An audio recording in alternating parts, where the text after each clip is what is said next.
Okay, I think that we are live on the YouTubes. I'm Kimberly, the host of the Rework podcast. I'm joined by Jason Fried and David Heinemeier Hansson, co-founders of 37 Signals. I think that we're live on YouTube. If we are and you can hear us and see us, let us know in the chat. Thanks for being here. We know we have lots of people joining us live. We're trying something new. We've never done this before. We usually record the podcast and then push it out later, but we thought, why not just hop on live and answer some live customer questions.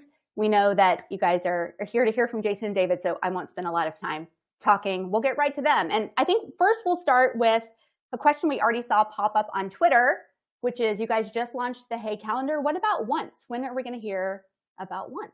Jason, do you want to take that one?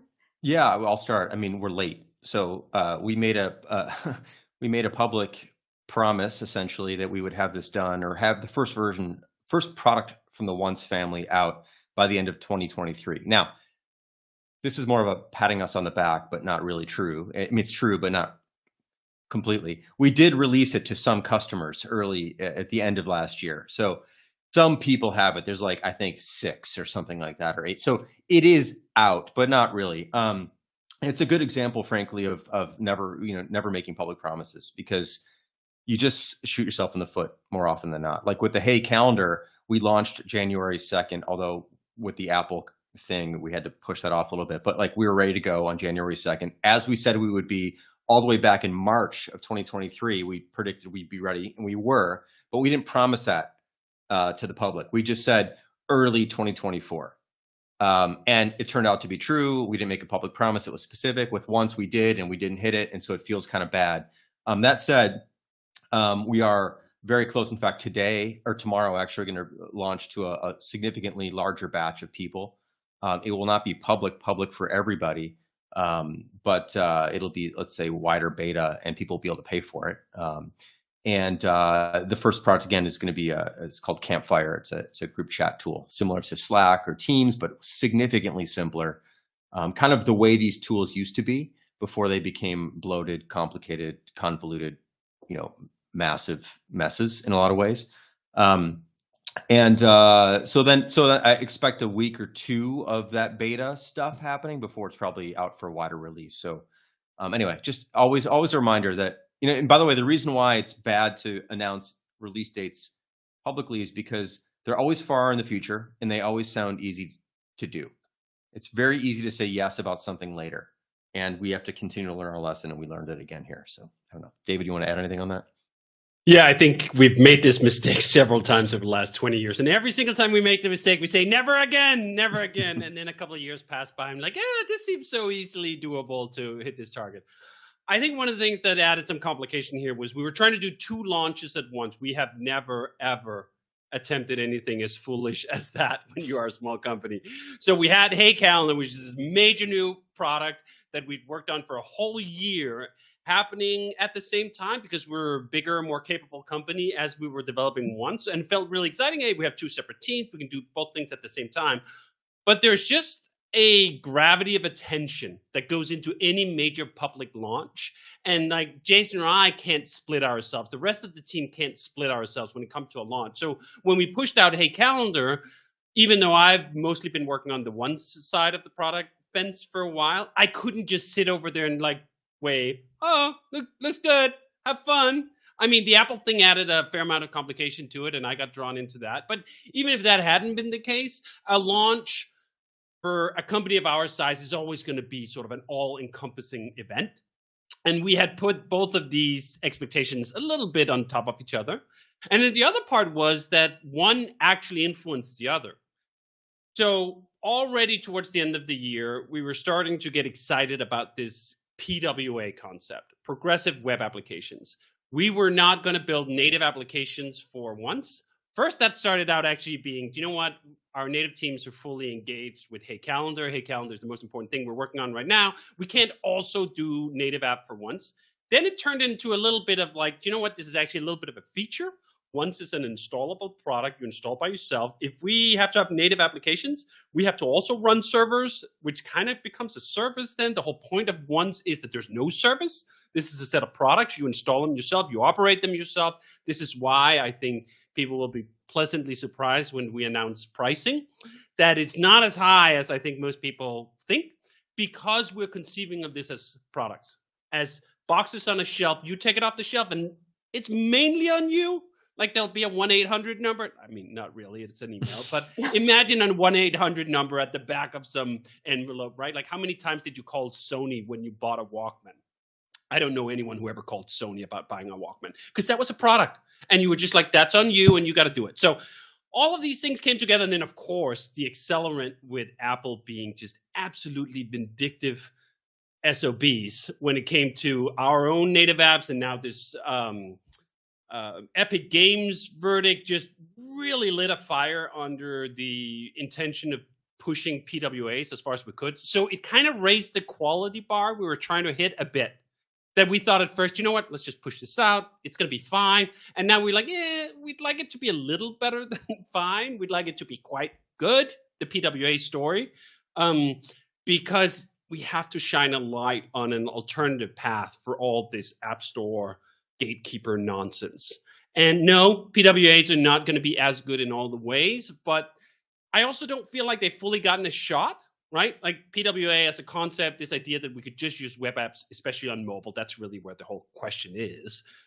That feels unresolved, even though the term has been around for 5 years, because it wasn't mainstream viable before. Now we have Apple actually supporting PWAs. I mean, trying to deduce like why and how much and what they'll change in the future. You can go crazy, but you could also just accept what's there right now. You can do a web app that you can install on your phone. It gets push notifications, and it's actually kind of quite good. Perfect? No. Just as good as peak fidelity on a native app? No. But for a lot of apps, including this Campfire product, it's quite good, and we'd like to put our best foot forward when it comes to this. We're also trying to validate sort of a category on two different levels, right? There's the PWAs. Want to validate that that's a viable path and hopefully inspire others to invest in optimizing that as much as we can. And then we're also trying to validate this idea of installable commercial software again. Like that used to be a thing 20 years ago. You'd buy a CD, whatever, you'd set it up on your own machine. Then it fell out of favor because of SaaS. Although it kind of continued all alongside, like what is it? Half of the internet runs on WordPress. Every one of those installations was an installable app kind of thing, but that's open source. We're trying to do commercial software in this form. So yeah, we just took a little longer to get it just right, and I think we're almost there. Okay, let me ask a quick question, and then also if you guys have questions, put them in the chat. I can see them. I will make sure that we get Jason and David to answer them. I popped it up too, by the way. There's a perfect. In YouTube, you can pop it out of the YouTube video, so I have it on my screen as well. Perfect. David and Jason, tell us with the Once product, you said we're starting with Campfire. Why do you guys pick that one as the first one to start with? Right, good question. So one of the premises behind Once is that besides it being installable software and not subscription based, is to look at categories of products that exist that are widely adopted, that everybody already knows how to use, but are still being priced like luxury items. And group chat is something that has permeated pretty much every business or every organization. Yeah, some of these tools do some more things, but fundamentally the core of it is like, I need to talk to my coworkers in real time by chatting, right? And the thing is that this has been around now for 15 years. Well, actually longer if you go back to IRC or whatever, but it's been around for a long time, yet it's still priced as if it's brand new. And so we asked, in fact, on Twitter, like, how much do you pay for Slack? And like the bills that were coming back were like thousands a month, some people tens of thousands a month, even just hundreds a month, even 100 a month. And we're like, that's just obscene. It's obscene to spend that kind of money on essentially a tool to chat with your coworkers when things like WhatsApp or Signal are free. Like what is it about Slack or Teams that makes it worth thousands a month? So we're like, okay, we know how to build this. We actually built this way back in 2006. It was actually called Campfire originally. We know how to make a simple thing. We have it already in Basecamp. This would be a perfect category where we don't have to explain how to use it. It's a known entity. You can actually build the UI with almost no words in it. It's that clear. It's like transcript, box at the bottom where you type, list of rooms or channels on the side, like very well known. And we can price this, and it can be hosted on someone else's box. It doesn't need to require email or any complicated interactions with outside systems, essentially. It's very self-contained, and it can be radically cheaper and just as good at the 80% level. So we're not going to have video conferencing in it. It's not going to have audio conferencing in it for V1 or any of that stuff. It's just basic, simple group chat. But it just felt like the right thing to do, the right category to start in, and the right place to prove this idea. And so that's essentially why we chose that.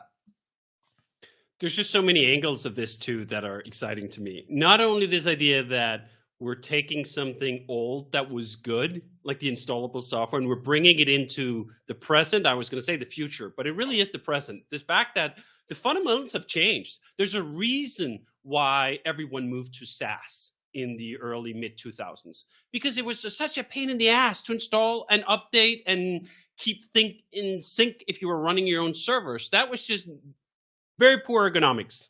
Now the fundamental underlying technologies have improved leaps and bounds. This whole thing of containerization, where you can take an entire system, not just a piece of software, but the entire system, put it in a box that is a turnkey, that you just turn the thing on and then it just runs as it was designed, is very different from how it used to be to distribute server-based software. You'd have to worry about what machine are you installing it on? Did you have the right things? Can you get it wedged? Can you get it out of shape? All of those questions have largely been solved. It's one of those things, though, that the fundamental improvement or advancement with containerization is, I mean, at this point, it's like, whatever, 10 years old, but we haven't fully digested what the possibilities are. And I just find those things so fascinating, where you have a fundamental technology that is done, but people haven't still caught up with what does that make possible. So this makes it possible to distribute these installable apps without having to have like service calls, without having to send someone out and like look at your server, without having to get access to your server. All these things that used to be true if you wanted to distribute that kind of software, boom, gone. So the compression or the complexity has just been compressed down to a thin sliver, and we just like add our little special sauce on top to make it even easier. In fact, I'm about to record a install video. We just went it through on a walkthrough, Jason and I and a couple of people from the team yesterday. Like, what does it take to set up this kind of installable software on your own host? We just used DigitalOcean. I've been testing with Hansson. If you use any of those cloud VMs, you can do the same thing on your own server. If you have an actual office, I would totally recommend that someone just put like a little box in the corner and you can run chat on your internal network. But it's so easy to set up. It's literally, you turn on a fresh box, you paste in one command, and it's going to run through its things, and you're up and running with auto update and all these other things. So just a lot of like technology enabling things. It's not about the technology. I don't think there's a lot of people who will actually care. Oh, it runs Docker underneath. Yeah, whatever. Can I do the chat thing? Can you save me like $10,000 a month on this thing? Can we own the data? This is something that's also huge. I mean, I just spent 3 years in Copenhagen living there.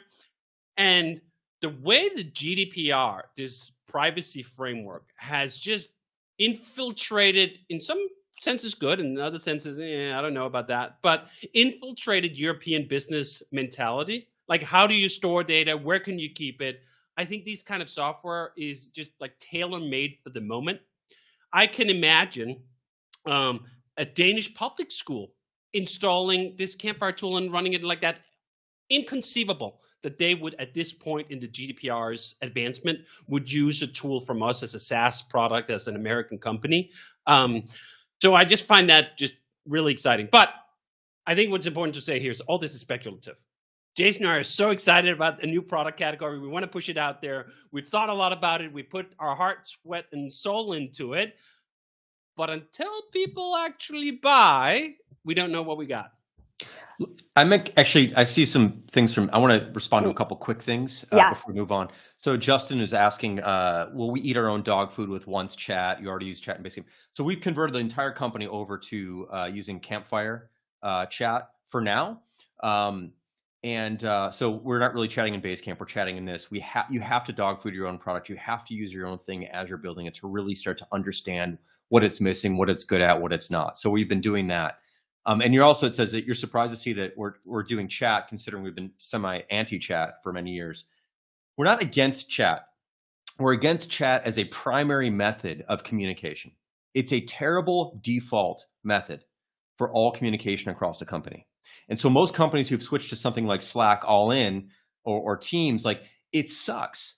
You're bombarded with notifications all day. You're bouncing between dozens of different channels. It's chaotic. We don't support that at all. But as a tool, it's a good thing to have in the tool belt. We do go to chat when we need to discuss something or hash something out real time. It's very good for social interactions and just kind of screwing around, shooting the shit kind of thing. And it's also really nice for really small teams occasionally to make some quick progress. So it's a tool. Just like in Basecamp, it's one of 8 different tools we offer within a project. It's not the primary method. So we primarily talk long form, but we do go to chat occasionally. So part of what's interesting about this whole thing is that, while this is technically could be a Slack replacement for many companies, I actually see it as also sort of Slack adjacent or Teams adjacent.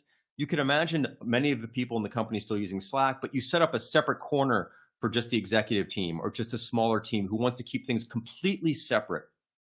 Like a separate space, a private meeting room that's really, truly private and that only 6 people have been invited to this thing. It's so low cost that it's like a no-brainer to have also. So this idea of also software, that you already have something primarily for this, but you want another similar version also for a different use case. The other thing is that we are giving the code away. So not only do you get this thing, but you get to see how this product was built all the way through, which is something you never, ever get with commercial software. So you might just buy it simply because you're curious about how it was built, how a team like us put this product together. And again, the price is going to be, it's less than a conference ticket in most cases. So like it becomes another no-brainer purchase to learn and to have a team dissect this stuff and look through it. So anyway, that's just a couple quick things I wanted to get to. On that note, Kevin asked, who do you see as the target demo initially for Campfire? You've talked about that a little bit, but maybe, Jason, who isn't the target audience for this new product? I would say this is a really interesting open question, to be honest. I'm not really entirely sure who's going to, is it a company size? Is it a type of company? There is some basic technical knowledge required, very low, but some to kind of get this going. If you're using Slack and it's free, why would you pay for anything at all? Like there's some of that. But I think that there's a couple things. There's a privacy aspect of it. There's a controlling your own data aspect of it. There's just the ability to look at the product all the way through and know exactly what it's doing, knowing that your data is not being sent to someone else's servers and someone else's location. There's the ability to potentially customize this because you get the code and you can mess around with it to some degree. There's this idea of having a separate segregated place for certain discussions that are separate from the rest. Companies do this all the time. They have file system and there's like only certain people have certain access to a specific folder. Like that's, and you of course you can do that in other tools, but to actually thoroughly separate them is even safer. But I think we're going to see a lot of mid-sized companies jump into this. I think we're going to see a lot of small teams who are product development teams who are curious about how this works buy this. I think we're going to see a lot of large companies like what do with Basecamp. The whole company doesn't use it, but a team within it uses it. They want their own thing. They want their own place. They want their own rules that they want to set up. So I think we'll see it in a lot of different places.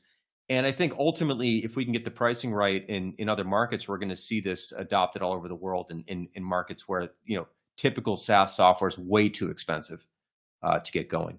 So we'll have to see. I'm very curious.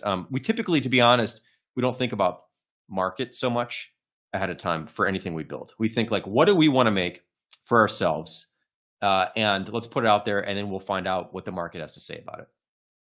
And with Campfire, oh, I'm sorry, David. With Campfire, everyone's loading it themselves using their own servers. This kind of answers Chris's questions. Maybe you guys can address that. Will Campfire have a mechanism for preserving messages for legal purposes? We don't have the data.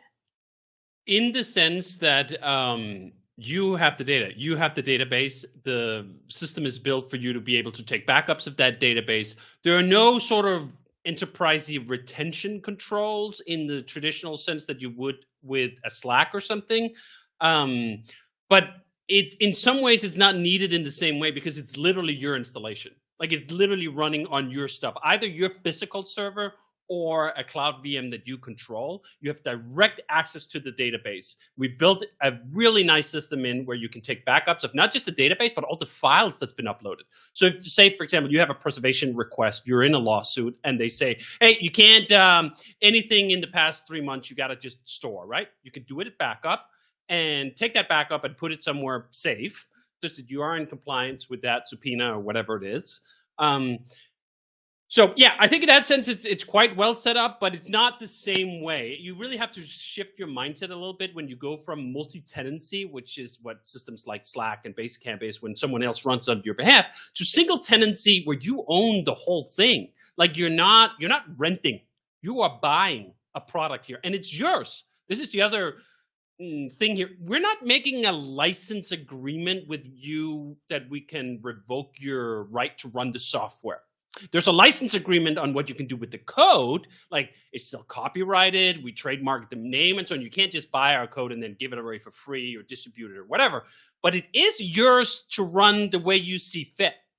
You don't have to get any of our updates. You can buy Campfire once, continue to run it on your servers as you please, and you can run it in the next 1,000 years. I mean, I'm making a sort of broad proclamation here, but the software is yours. The software is open source. I guarantee, well, I shouldn't say guarantee you, who knows, civilization is around in a few hundred years, but if it is, if civilization is still around, there will be people who are capable of running this, which is absolutely not true for commercial SaaS companies like Slack or even like Basecamp, right? Like you can't make declarations about whether this is going to be around in 100 years or 200 years. Now, is this actually a practical concern? I don't know, not so much, but there's a philosophical attraction to this that really appeals to me. One of the reasons it does is because I've gotten really into retro gaming. There's these emulators that allow me to play the video games I first played when I was like 5 years old. It's incredible. You can emulate a Commodore 64, which was the first computer I really had exposure to, all those games on a modern sort of handheld gaming device where you're actually playing that real software. That, to me, is magic. We have a history here of computers and software that we should be cherishing, and I do worry a little bit that the SaaSification of everything destroys that.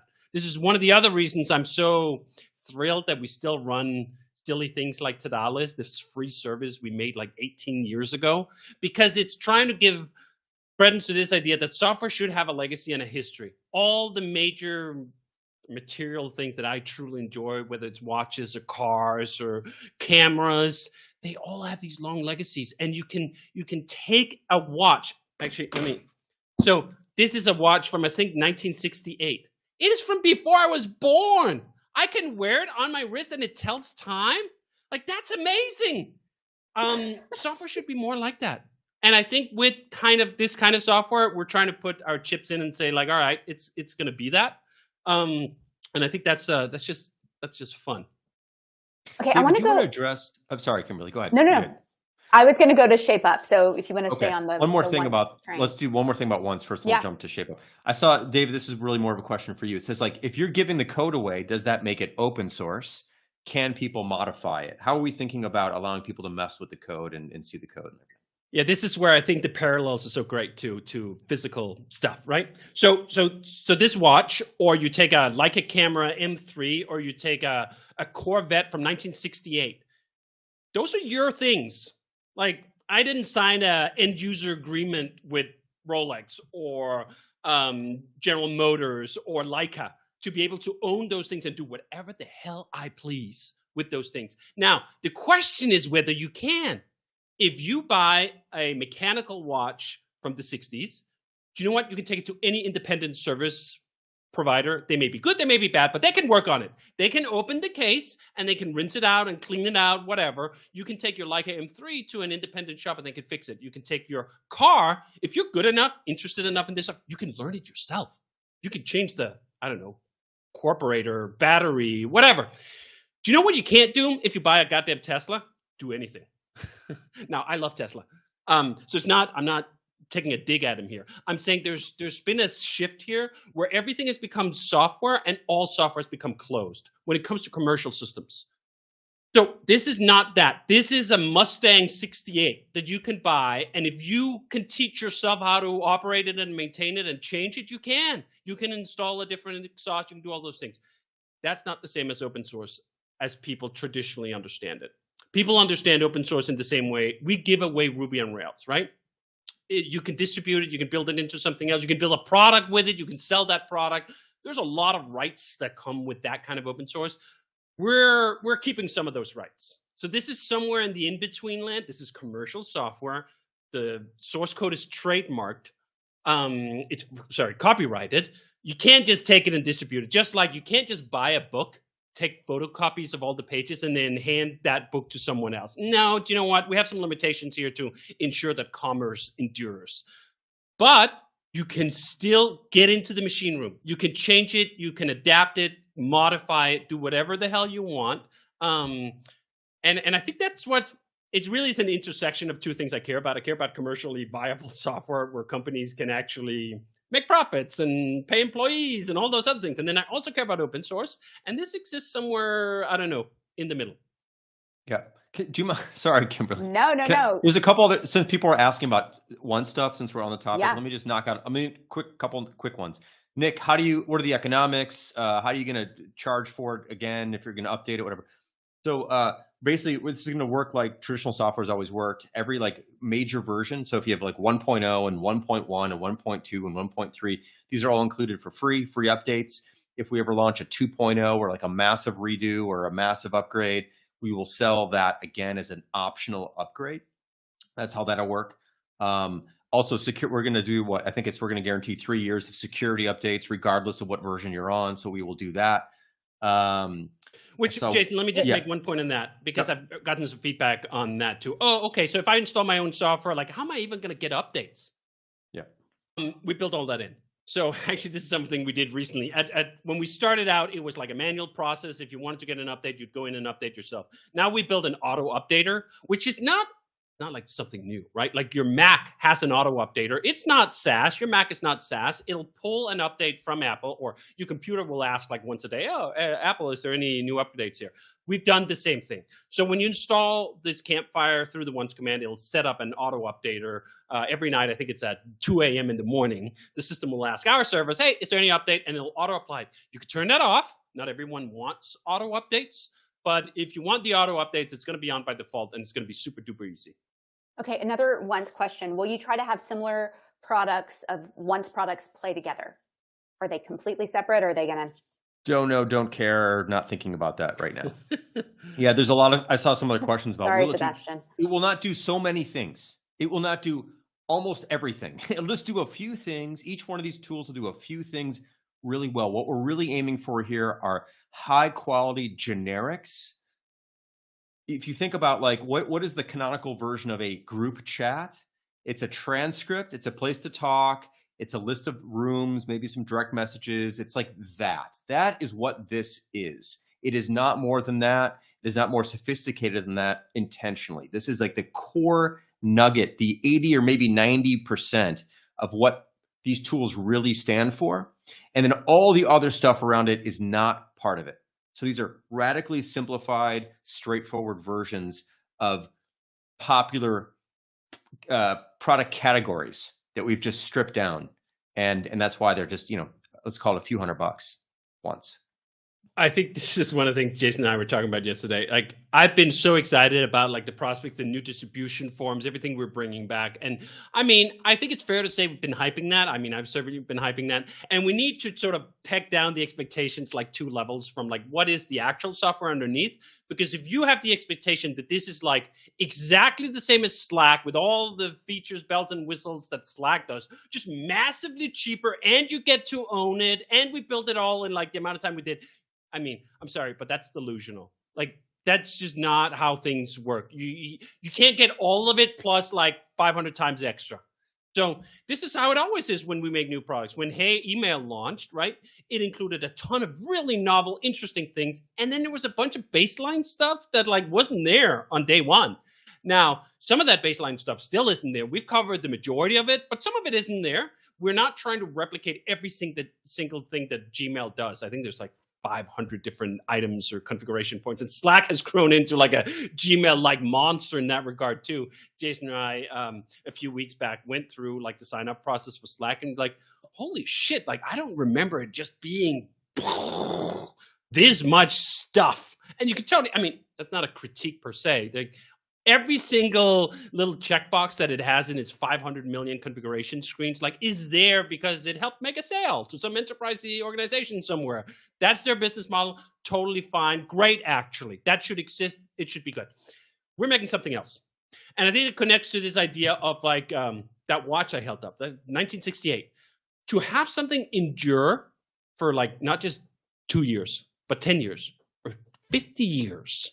You actually kind of want it simple. I think that's the recipe behind the magic of a Leica camera from 1954 that still works. Like a Corvette from 68, you can still make run because they're actually quite simple products.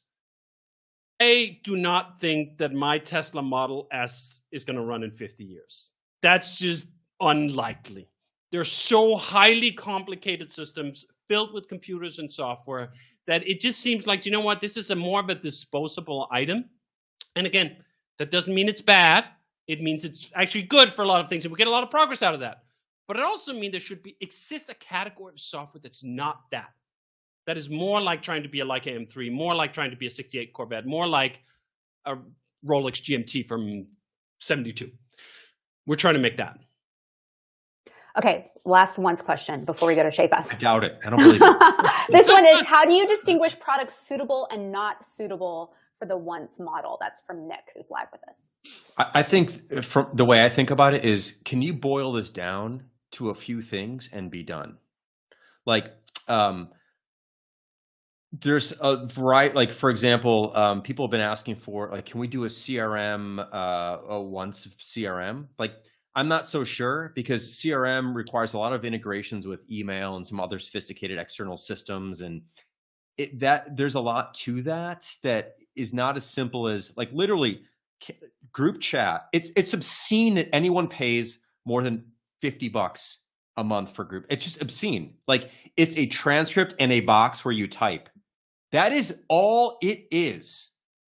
That is it. I know there's other things it does, like threading. Yeah. You don't need any of that. You don't. And it's just like, can we find ideas? And we have a handful of them that are so simple in their concept, conceptually simple, that we can deliver a very high quality simplified version. Another example of this, which we might do next, I don't know, is Kanban. The concept of Kanban, columns and tickets, and moving tickets between columns, that is 99% of what Kanban is. Simple, conceptually simple. You can squint and draw it and cover all the bases. I think this is another way I've thought about it, is like, if I could sketch the UI and cover 95% of the whole product with a single sketch with 8 lines, that's a once product. Kanban is like that. Chat is like that. There's a number of other things like that. Things that people already know how to use, already understand, that are simple concepts that you can do on paper. I mean, you can make a Kanban board for your office by using this tape on your wall and Post-it notes. That's Kanban, right? Like, you can do that digitally, of course. It doesn't need to do all the things that something like Trello does and all the other things that other Kanban systems do. What's the simplest version? Is there one that's attainable very quickly that we could build in a few months? Absolutely. That's sort of the bar for us. And I think it's good to contrast this with what doesn't fall in that category, for example. Yeah. Hey is a perfect example. Like, Hey is an email service, not an email client. And running an email service today is actually kind of shockingly, depressingly difficult.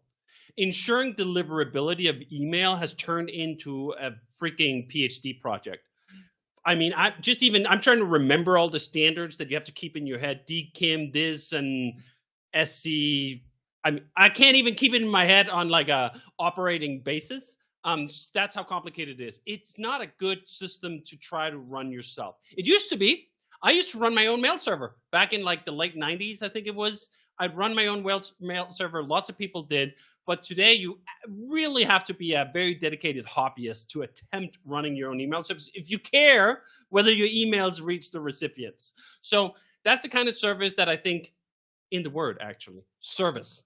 Anything that's a service where someone has to tend to the operations of this thing on a running, ongoing basis, otherwise it falls apart, is a poor fit for this. Now, there are people who tried. I actually bought like a physical product. I forget what it was called, but someone did a physical product that was a mail server in a box, and it was complicated. It was not a single sketch. It was not actually easy to set up, even though it actually came as a physical thing. I'm so like, I don't think this is a good fit for it. And that's the other important part of this. When we talk about ones, we're not saying all SaaS needs to go away. Every SaaS product needs to be a installable product. That is unrealistic and in fact bad. There are lots of services that are best as services. Email is a great example of that. Anything that requires a bunch of integrations or updates or continuous refinement doesn't really fit this model all that well. I love that we're recording this live so you guys can actually see what happens. It's me just trying to not interrupt them, basically, is how it goes. Please. Oh, your turn. No, quick. Here's a question that I actually, a little off subject, but I thought was a great one. Jason, you used to do lots of customer support work, which would have helped you stay in the loop with existing and new customers. Now that you delegate the work, how do you maintain your customer muscles? I'm a little bit more involved in new product development than maintaining existing products these days. So because there are no customers for new products that we don't have yet, it's a little bit different. It's more about gut intuition. What do we want to build for ourselves? But we have someone named Brian, for example. Brian's sort of our head of strategy. He's sort of keeping track of all the things that are on customers' minds. He's doing a lot of the shaping work for Basecamp and continuing to improve Basecamp. So he's very much in touch and in the weeds there. And if I was doing that, then I'd be in the weeds there as well. But since I'm more on the leading edge of things that we're doing right now, like the Hey Calendar, of course, we had some requests for a calendar in Hey, but like the thing we built was not what people told us to build. That's sort of my focus. So it's a little bit different these days. Although I will say that when we do launch a new product, as we just did, of course, we step into the river of customer feedback. I mean, both Yes. Jason and I have fielded absolutely hundreds of emails from customers giving us feedback on Hey Calendar, and whether that feature request or bug reports or what they'd like to see or just appreciation for the fact that they found the product so likable, all that stuff. Like we get the fire hose sort of occasionally, but yeah, I think at some point, I think we get, many hundreds of emails a day on customer support. Gone are the day where Jason could just answer them all by himself, which he did. And I think the first 3 years almost, yeah. I think at peak, Jason was doing 160 emails a day on customer support while also running everything else. And just for sense of scale, what we asked or what we benchmark our customer support team is 50 to 60 tickets a day. So Jason was working 3 customer support jobs while also being CEO and running things in the early days. Like, yeah, good times. And we walked, by the way, uphill both directions, and it was always snowing, and we were bare feet. And I had a snow machine indoors just to make sure. But the thing is like, and I would recommend every founder, whatever, anyone making something new for the first time does that. You must do that. You want to step into the fire hose. But after you launch the thing. So I would not go ask people what they want. I would build something, then you put it out there, then you step into the fire hose and you learn. There's no better way to learn than that. So, all right.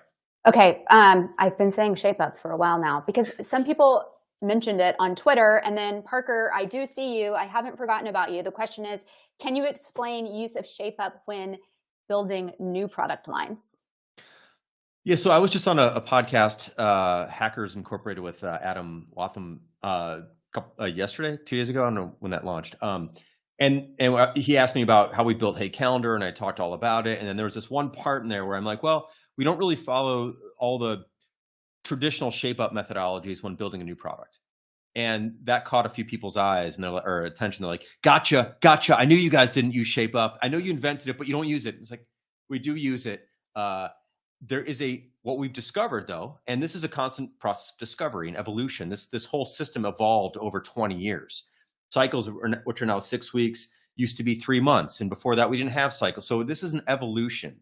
Any product or any process that's stuck is dead. like Latin as a language is dead because it doesn't change. Things that don't change are dead. This process continues to change. What we've discovered is that for new product development, while we stack up work back to back to back to back, like you would in a cycle, the cycles are a little bit more fluid to some degree.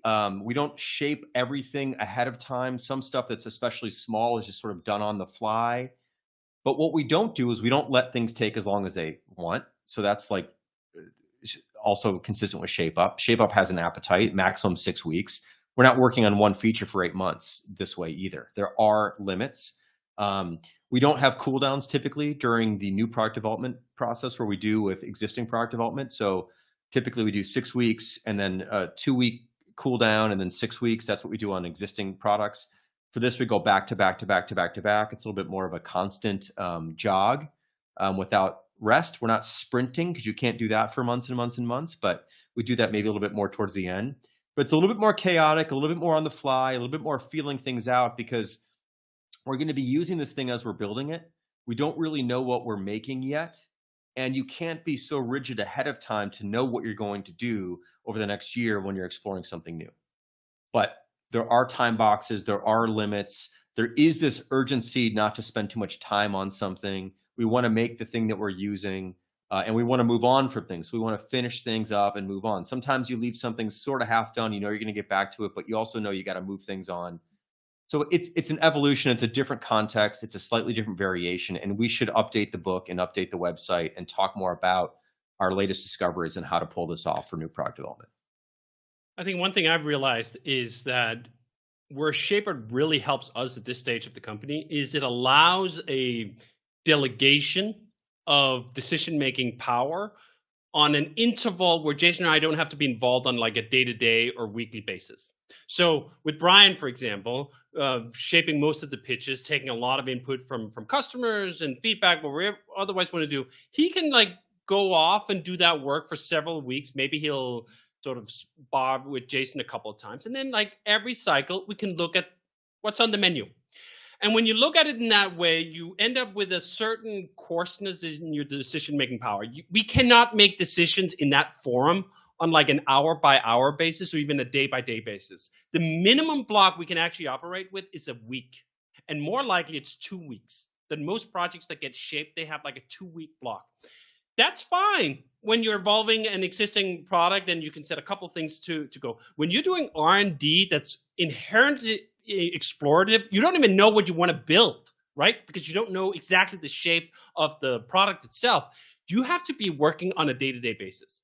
And the decision-making power to change direction should be embedded in the team. So you don't have this delegation in the same way with both Hey Calendar and with Once.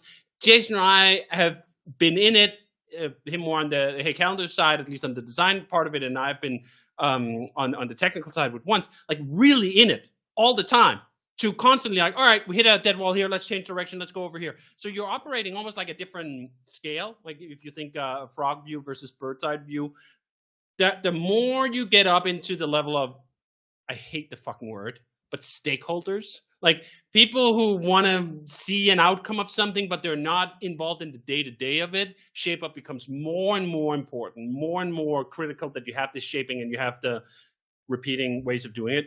But I'll be perfectly honest, like if I was starting a new company tomorrow and we were 4 people, we would not use any process, barely.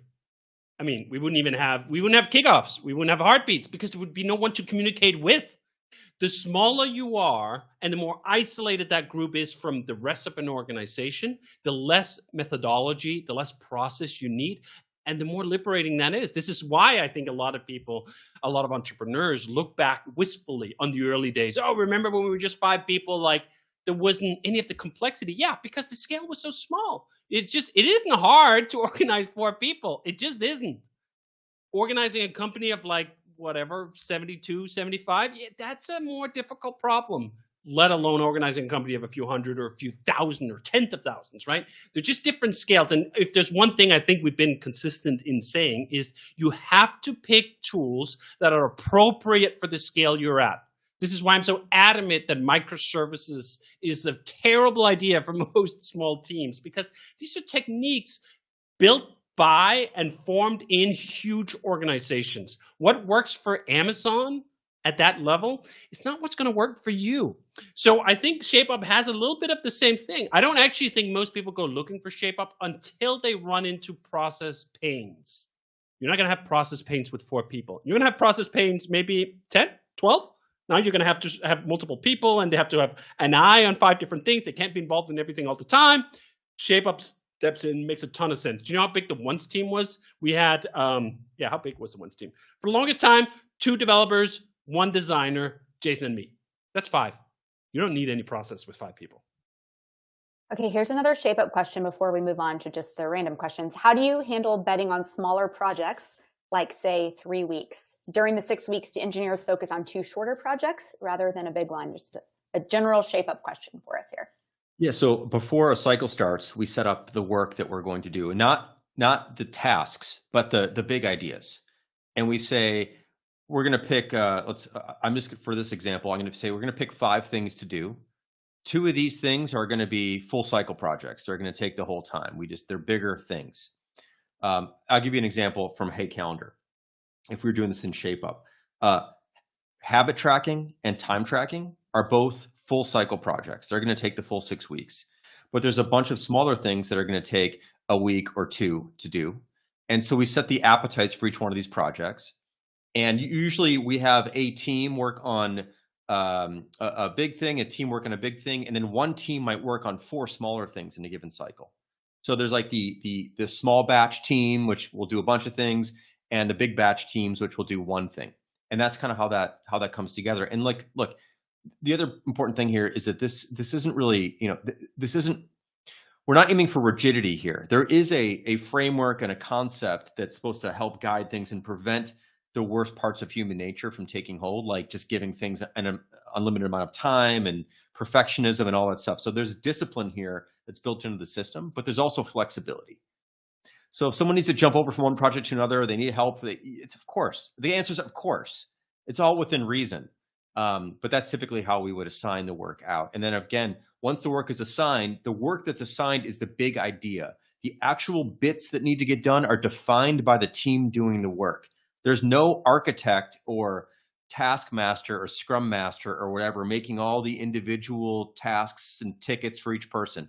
The people doing the work make their own work. That's how that whole thing works. And I think it's key here to contrast that with, in my opinion, the ways Agile, big A Agile methodologies went astray.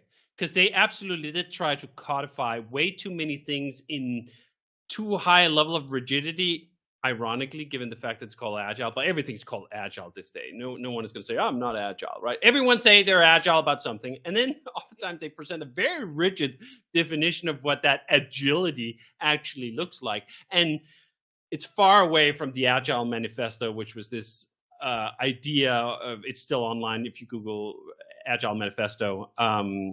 You can see these ideas that people or processes, for example.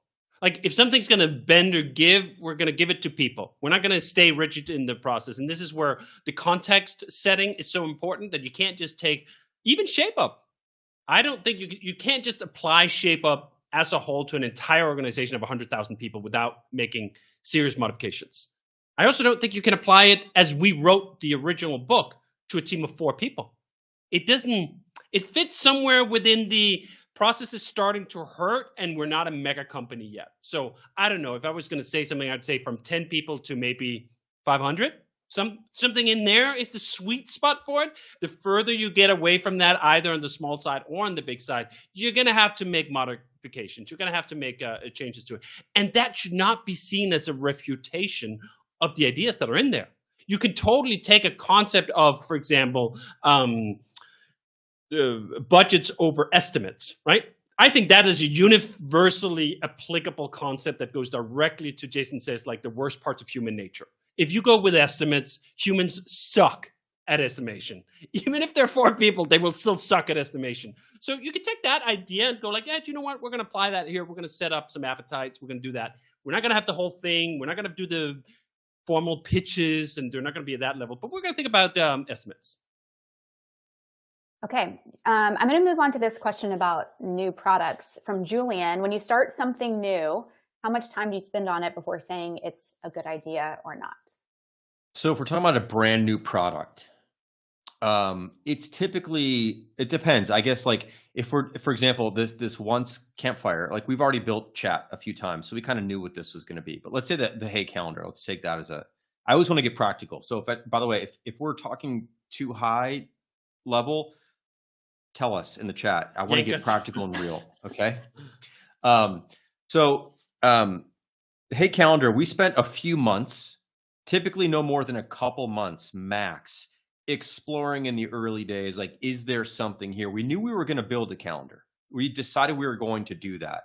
But what was it going to look like? Well, it wasn't going to look like a traditional calendar.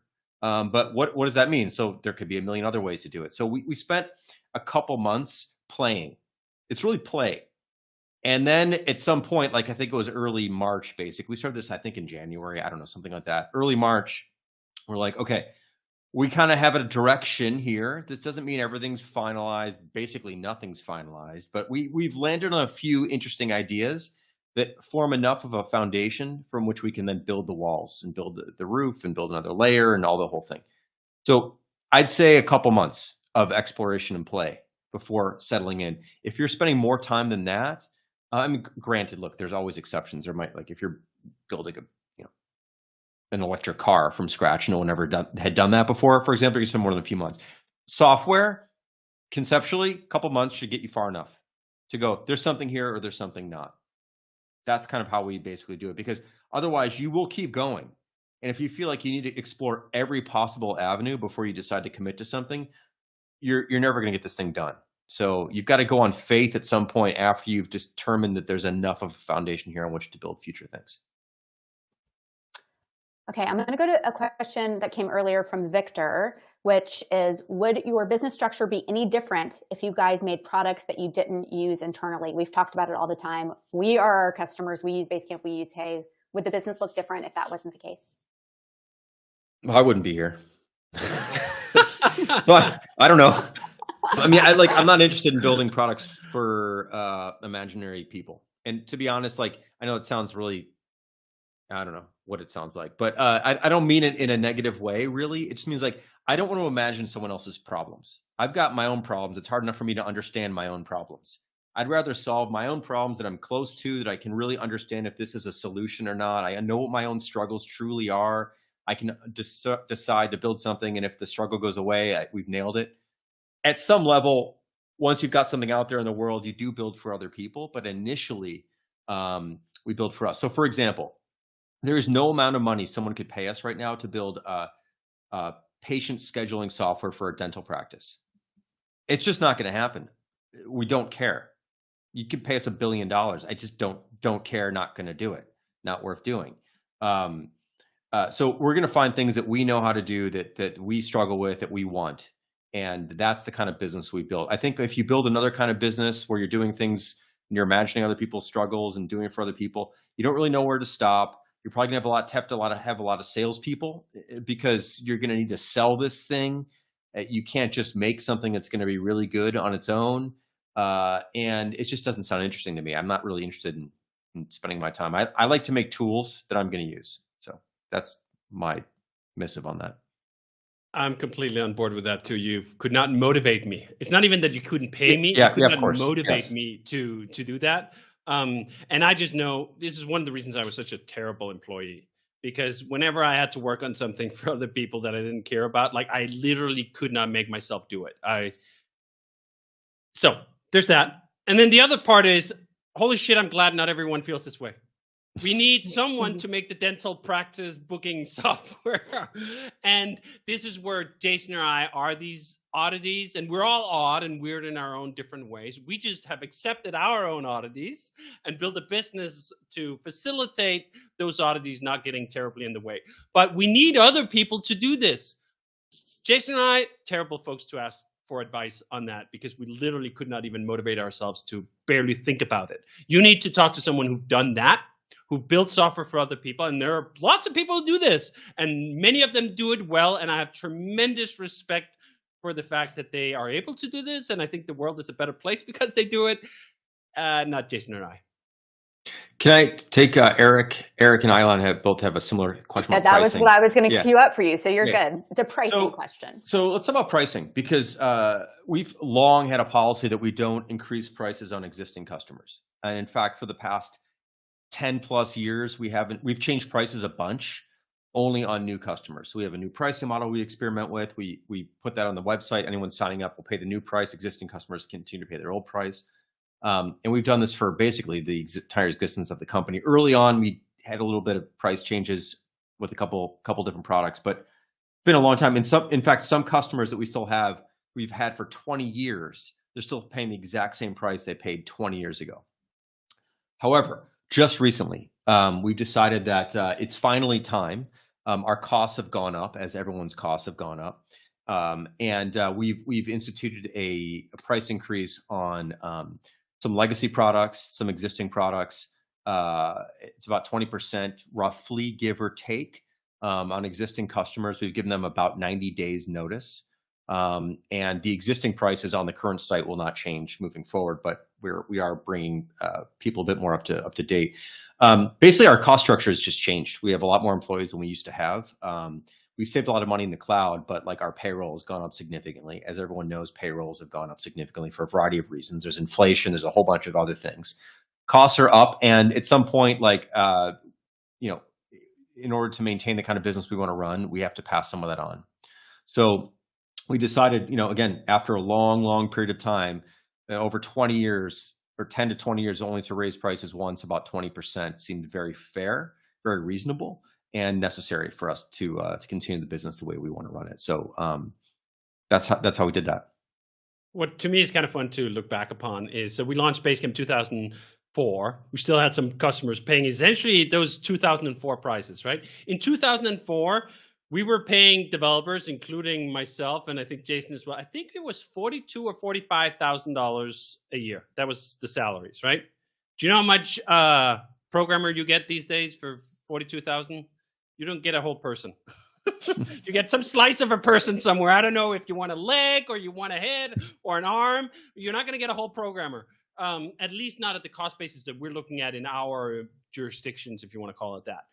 So if you compare that, like what is the average salary for Silicon Valley type levels? Like it's not 20% that's gone up since 2004. It is many times that, right? So at some point, it just seems like out of sync, because to maintain those legacy products, actually, sorry, let me restate. To maintain those legacy services, that's the key point here. We need to continue to pay talented people to work on it. That's to make sure that those things are updated, is that they're still running. Everything that goes into offering a service sort of requires human input.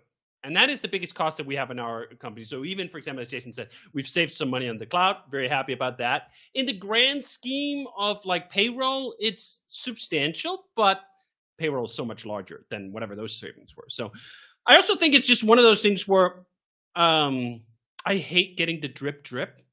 So I use ADT for my security system, whatever. They freaking send me our prices have gone up like 2-3 times a year. And it's always like, oh, we're raising our prices 3.724%. And I always go like, that sounds bullshit. Like if you have that many decimals, like something is just fishy here. I'd rather just go like, you know what? We're going to do it rarely, but then we're going to do like a chunk. 20%, first time in 20 years. Do you know what? I don't find that unreasonably. And it's so funny. Like what is reasonable? It is such an individual conception. And I've had the same thing. I just had this thing with Disney Plus. So I was on a Disney Plus plan that was $99 a year. I don't know, maybe that was an introductory pricing or whatever. And then I get this email saying, hey, cool, it's going to be $139 now. So a 40% increase. And I just went, no. Can I afford $140 for Disney Plus? Yes, I can afford that. But I don't want to. And I was trying to look at myself in third person, like, why am I being petty about that increase? It just felt like it didn't feel fair. And I think this is the key aspect of pricing that you should internalize, is this sense of fairness. Now, you're not going to make anything fair for everyone. We got some pointed feedback on the 20%, people saying that's not fair. But broadly, the feedback was, you know what, sounds about right. And I think you gotta know that you're dealing with human emotions. You're dealing with a sense of fairness or unfairness. How often can you do this? How much can you do this? And you really have to respect those things, or otherwise you could get yourself in trouble. I mean, we rooed over this for some time. It wasn't just like, all right, that's what it is. Exactly, because we hadn't done it for a long time. But I think, given the feedback, it seems like it was sort of well received. But proof is always in the pudding. And the pudding is that the price increase will hit the first invoices, I think, February 1st. Yeah. So that's when we'll see the moment of truth. Are people going to pay? Okay, last question that we're going to take before we wrap it up. We've been with you almost an hour, is about AI. What are your thoughts on generative AI? Any plans for doing something? And this has Basecamp for any of our products. David, you want to take that one? Yeah, so I think AI is the most exciting, interesting development in technology that I've probably ever seen, and I include the internet in that, which is saying something. So I'm hugely bullish on the future of AI. I think it's amazing. At the same time, I don't feel like I have to be the first in the pool swimming the hardest. Because if you've paid any attention to startups doing AI stuff over the last 18 months, you've seen that like 2 or 3 generations have already been steamrolled. Right? You think like, oh, I came up with this new idea, and then the open AI steamroller just rolls right over you. You're no longer a thing. You're a feature in their setup. And most everyone right now, at least, they're not doing AI. They're doing API AI. That's different. You're not doing fundamental research that's giving you a lasting advantage here. You're using the API of OpenAI or some of the other tools, which is great. I mean, I'm not saying that's bad. I'm just saying that, like, to me, it seems too early. Like, I'm not actually an early adopter. Or maybe I'm an early adopter. I forget how the chart goes. There's like a segment of people who jump in on something as soon as it comes out. I don't like to do that. I like to give it 5 minutes. Can the landscape settle just somewhat, such that we don't spend a bunch of time looking into something and then it just goes, and then it eats all that work and swallow it up inside the OpenAI machine? I don't want to waste time doing that. I don't think it's clear at all where AI is going to land, even a year from now. Like, is AI going to end up in a place where we're even using graphical interfaces? Is everything just going to be spoken? Where is this actually going to be? So I sit with this paradox in my head. I think this is the most exciting thing that's happening in tech. And also, I don't mind being a spectator right now. Now, eventually it'll settle to whatever degree it settles, and we will go right in on it. We've done a handful of experiments internally. Like the one everyone was excited about for a hot minute was like, oh, it can summarize your boring emails. So we tried that. And it's like, yeah, okay, cool-ish. That's not the part of generative AI that actually gets me excited, is that we take like shitty writing and turn it into another shitty version of the writing. That doesn't get me fired up. A lot of the other things do, especially around media. I'm not sure it's clear where we land yet, but hopefully it will be in like whatever, a year, or hopefully not. Maybe this stays exciting for another year or 2 or 3, and we just go like, I don't know what's happening. Is anyone even going to work tomorrow? Or software developers are all out of a job. I think we've never had that amount of uncertainty in plain sight. There's always been uncertainty about like what's new technology going to do, but it always felt like something you had to dig for. Even the internet. I mean, both Jason and I were there, like 95, when the internet started taking off, and you had to kind of dig. Not everyone understood that the internet was going to be what it is, right? I think everyone understands today that AI is going to be a major shift, but we don't know exactly what. Okay, well, I think that is a perfect way to end. Before we wrap it up, I have 2 requests. One, if you are just coming to our YouTube channel for the first time ever, please follow us. That's 37 Signals. I know we are putting this live on YouTube, but we have a channel that we have videos that come out all the time. So make sure to give us a like and follow there. And let us know in the chat. My second request. What was that, David? Smash that like button. Smash the like button. Ring the bell. Do on YouTube and then like get all the way up in the camera. You guys know what to do. And my other request in the chat, let us know what you thought of this live. This is the first time we've done it. We've never done this kind of live situation with Jason and David, kind of branding it as Rework. So let us know if it's something that you like and we should do again. If I didn't get to your question, I'm sorry, there was a lot going on. We will get to your question hopefully the next time if we do a live session again. You also can email us at rework@37signals.com, or you can leave us a voicemail, and that's 708, I'll put that on the screen, 628-7850. If you want to leave us a voicemail message, we often replay those in the podcast when we get those from listeners. Jason, David, anything else to add before we close it up and get back to work? No, I mean, we'd like to do these again. This is fun. So yeah, I'm curious to see what people want to know. Thumbs up. Yeah. Enjoy the energy of live questions. That's great. Okay. Thanks, guys. Thanks for joining us, and we will see you soon. Thank you.